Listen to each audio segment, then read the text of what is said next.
हाँ तो दोस्तों इस वीडियो के अंदर हम सीडार टेक्सटाइल्स के आईपीओ के बारे में बात करेंगे और जानेंगे कि इस आईपीओ के अंदर आपको अप्लाई करना चाहिए या नहीं। चलिए शुरू करते हैं।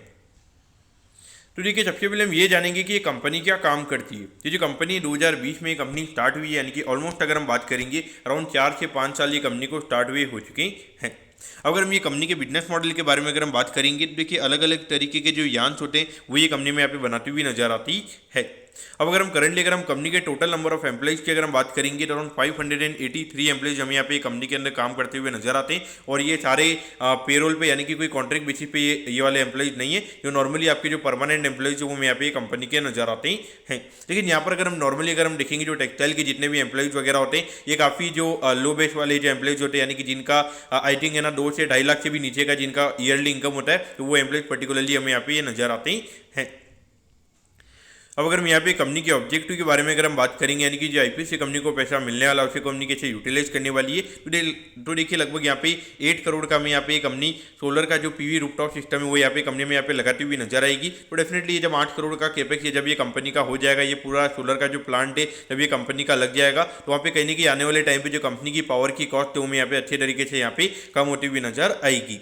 और बाकी अगर हम बात करेंगे तो अराउंड 17 करोड़ जब यहाँ पे जो कंपनी की मशीन है तो उनको यहाँ पे अपग्रेडेशन के रिगार्डिंग यहाँ पे कंपनी में यहाँ पे यूज करती हुई नजर आएगी। तो डेफिनेटली जब थोड़ा अगर मशीनों का अपग्रेडेशन अगर हो जाएगा तो वहाँ पे कहीं नहीं कि आने वाले टाइम पे जो कंपनी की कॉस्ट तो मैन्युफैक्चरिंग है वो थोड़ी हमें यहाँ पे कम होती हुई नजर आ सकती है। अब बाकी अगर हम बात करेंगे तो अराउंड 24.9 करोड़ रुपीज हमें यहाँ पे कंपनी वर्किंग कैपिटल के लिए यूज करती हुई नजर आएगी। तो अगर वर्किंग कैपिटल के लिए अगर पास में ये कंपनी के पास में अगर अच्छा अगर अमाउंट आ जाएगा तो वहाँ पे कहीं नहीं कि अच्छी तरीके से यहाँ पे कंपनी थोड़ा अपना जो बिजनेस वगैरह है वो अच्छी तरीके से थोड़ा क्रेडिट पे भी कर सकती है। और उसकी वजह से आने वाले 2-3 साल में कहीं नहीं कि जो कंपनी के ग्रोथ के नंबर्स है वो भी हमें यहाँ पे अच्छे देखने को मिल सकती हैं। अब अगर हम यहाँ पे कंपनी के फाइनेंशियल्स के बारे में अगर हम बात करेंगे तो देखिए 2022 में लगभग 220 करोड़ के लगभग ये कंपनी का रेवेन्यू का नंबर था। फिर ये नंबर में गिर के लगभग 161 करोड़ के लगभग होता हुआ नजर आया था। उसके बाद अगर हम देखेंगे फिर से थोड़ा सा नंबर में ग्रोथ आके अराउंड 191 करोड़ के लगभग का रेवेन्यू का नंबर में यहाँ पे नजर आता है। और अभी 9 महीने में लगभग 113 करोड़ के लगभग का रेवेन्यू का नंबर यहाँ पे कंपनी ने किया है। इसको अगर हम एनुअलाइज करेंगे तो लगभग 150 करोड़ के लगभग का नंबर में यहाँ पे होता हुआ नजर आ सकता है। यानी कि कहीं ना कहीं नंबर ये इंडिकेट कर रहा है कि पिछले साल के मुकाबले अराउंड 20% से हमें यहाँ पे कंपनी का जो रेवेन्यू का नंबर वो में यहाँ पे कम होता हुआ नजर आ सकता है। अगर हम प्रॉफिटेबिलिटी की बात करेंगे तो ऑलमोस्ट यहाँ पे 7 करोड़ 99 लाख से हमें यहाँ पे नंबर 4 करोड़ 59 लाख के लगभग यहाँ पे होता हुआ नजर आया था। और उसके बाद अगर हम देखेंगे लगभग 11 करोड़ 5 लाख के लगभग ये नंबर में यहाँ पे नजर आता है। तो अभी 9 महीने में अराउंड 7 करोड़ 6 लाख के लगभग का प्रॉफिट यहाँ पे कंपनी ने किया है।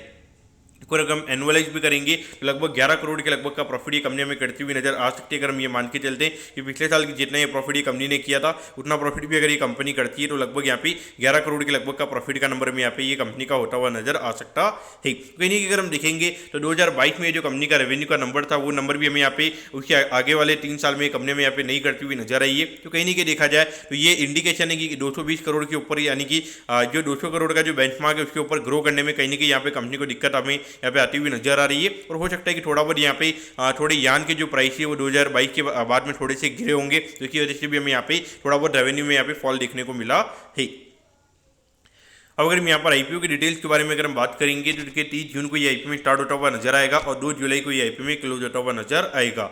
अगर हम प्राइस बैंड के बारे में अगर हम बात करेंगे तो 140 के कट ऑफ प्राइस पे कंपनी में शेयर देती हुई नजर आ रही है। और 1000 शेयर का लॉट है जो यहाँ पे कंपनी का नजर आता है, यानी कि एक लॉट को अप्लाई करने के लिए 1,40,000 रुपये यहाँ पर आपको लगने वाली है।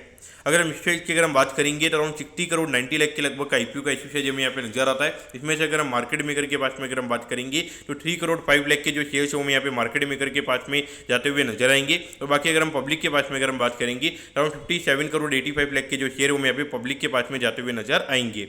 और इसमें अगर हम रिटेल कोटा की अगर हम बात करेंगे अराउंड 35% के लगभग का यहाँ पे कंपनी का रिटेल कोटा है, यानी कि लगभग जो 20 करोड़ के शेयर है वो यहाँ पे रिटेल पब्लिक के पास में जाते हुए नजर आएंगे। अब अगर हम लिस्टिंग की अगर हम बात करेंगे तो एनएससी के एचएम प्लेटफॉर्म पे ये कंपनी में लिस्ट होती हुई नजर आएगी।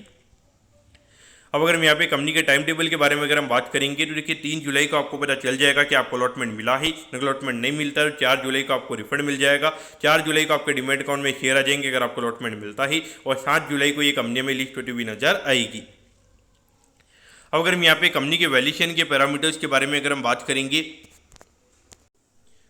तो अराउंड 194 करोड़ के मार्केट कैप पे ये कंपनी का आईपीओ में आता हुआ नजर आ रहा है। तो अगर ये साल अगर ये कंपनी लगभग 11 करोड़ के लगभग का प्रॉफिट अगर ये कंपनी करती है तो लगभग 17-18 के पी रेशियो पे ये कंपनी का आईपीओ में आता हुआ नजर आ रहा है। वैल्यूएशन वाइज अगर हम बात करेंगे तो कहीं ना कहीं थोड़ी कॉस्टली वैल्यूएशन पे ये कंपनी का आईपीओ में आता हुआ नजर आ रहा है, क्योंकि ऑलमोस्ट अगर हम देखेंगे पिछले 3-4 साल से कोई हमें ग्रोथ का नंबर यहाँ पे देखने को नहीं मिला है। और उस पॉइंट ऑफ व्यू अगर हम देखेंगे एक छोटी कंपनी के मुकाबले अगर हम देखेंगे तो 12 से ज्यादा का पी रेशियो मिलना यहाँ पे कंपनी को काफी ज्यादा मुश्किल यहाँ पे रहेगा। और उस पॉइंट ऑफ व्यू अगर हम देखेंगे तो कहीं ना कहीं आईपीओ का साइज भी बड़ा है और इतने ज्यादा नंबर ऑफ आईपीओ में भी करंटली आते हुए नजर आ रहे हैं। तो ऐसे पॉइंट ऑफ व्यू पे अगर लिस्टिंग के दिन अगर बायर अगर अवेलेबल नहीं होता है तो वहाँ पे 10 से 15% के डिस्काउंट पे भी ये कंपनी में खुलती हुई नजर आ सकती है। होने पे हो सकता है कि अगर यहाँ पे ज्यादा अगर डिमांड नहीं रहती है तो सारा शेयर अगर ऑपरेटर के पास में अगर चला जाता है तो वहाँ पे 5 से 10% के प्रीमियम पे भी ये कंपनी में खुलती हुई नजर आ सकती है। लेकिन 5 से 10% के प्रीमियम के लिए क्या 15-20% का रिस्क अगर आपको लेना चाहिए, वो मेरे हिसाब से देखा जाए तो वो मुझे बिल्कुल भी यहाँ पे समझ में नहीं आता है। तो पॉइंट से देखा जाए मेरे हिसाब से आईपीओ को अवॉइड करना सही रहेगा। मैं 100% आईपीओ को अवॉइड करने वाला हूँ और मेरा रिकमेंडेशन भी आपके लिए यहाँ पर ये आईपीओ के रिगार्डिंग यही रहेगा। दोस्तों मैं कहता हूँ कि सीडा टेक्सटाइल के आईपीओ के बारे में आपको सब कुछ समझ में आ गया होगा। अगर आपकी कोई भी क्वेरीज है आप कमेंट कीजिए, मैं जरूर आपके कमेंट पर रिप्लाई करूंगा। ओके दोस्तों, thank you, have a nice day.